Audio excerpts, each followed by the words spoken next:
So my next step after this, of course I've got to just stack all those, and then I'm going to get my scraper out.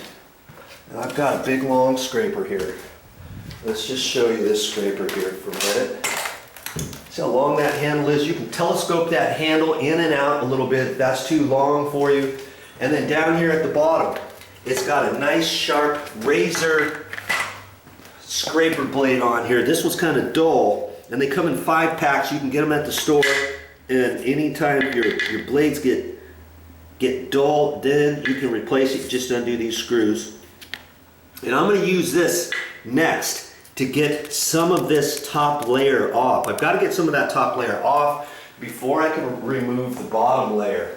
And I've got another, where is it? I've got another little scraper here that I use too, because this stuff is hard to get off the floor. Now here's another scraper I've got. Now see, this one's a little bit thinner, but it's the same type of razor scraper. This is a 4-inch, and this one over here is an 8-inch.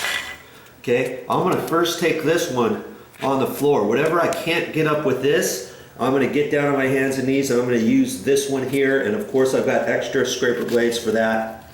And sometimes they have this a little bit longer handle. I wish at the store they would have had one about this long.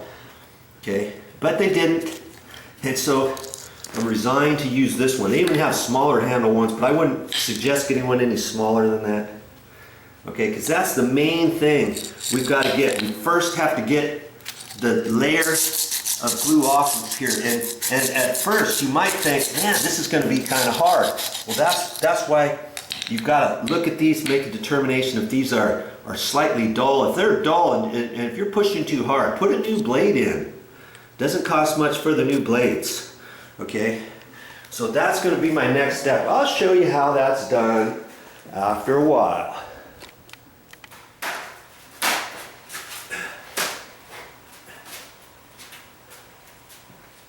That's all I got for this time, but I'll be back with more videos.